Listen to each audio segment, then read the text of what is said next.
My name is Fartuma Kuso. My daughter, Zahra Adam Boule, went missing on Friday, May 26th. And on June 6th, her husband of 18 years was arrested and charged with first degree of her murder.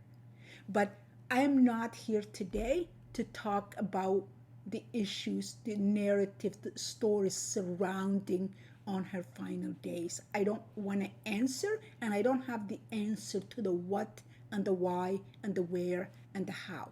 But what I want to discuss today is the lack of understanding, appreciation surrounding women that found themselves in this violent, particularly horrible relationships, and those that get out and those that stay. And when I posted my daughter's missing posters and subsequently followed with the notice of her murder and funeral services, I received a tremendous amount of support both from my local community and the communities far and wide.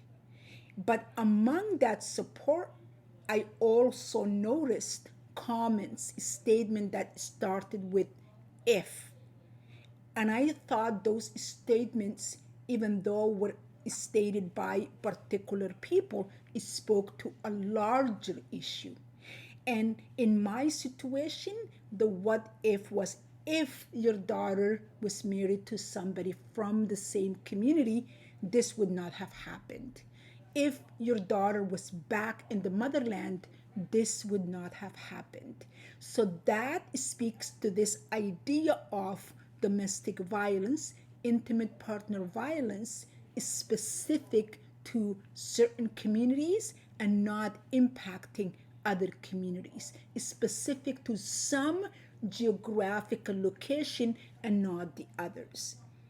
So, to deal with that, I am sharing my mother's story. My mother is in her 90s now, and she was married twice before she was married to my father. Her first marriage was arranged marriage. She was very young, only lasted a year before it fell apart. She had one child, and that was done. When she was 18 or 19, she had married a man of her own choosing, and she was married to that man for roughly about 6 years, had two children with him. My mother told us stories of her horrendous experience in that relationship as far as I can remember. By the time I was 5 or 6 years old, she would share those stories and talked about how the violence began 1 week into the relationship, and it gradually got worse and worse and worse and worse to the point of broken bones.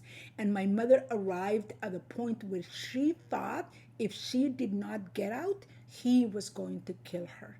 And when people questioned her, why did you leave your children? Because my mother, the consequence of her asking for a divorce and considered abandoning the relationship was giving up her parental rights to her two children, very young children.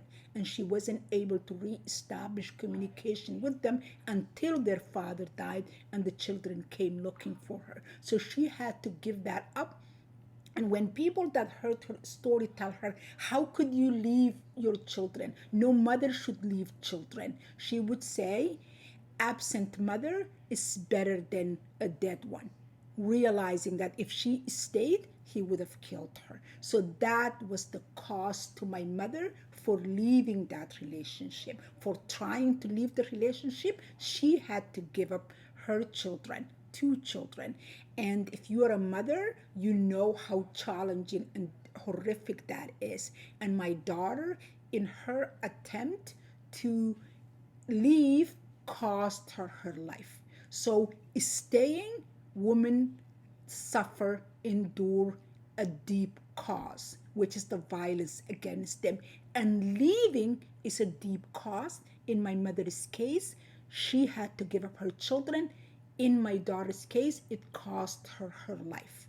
So I want you to understand that domestic violence Intimate partner violence knows no boundaries, knows no geographic location, a class, or creed. It cuts across and impacts a woman of all kinds.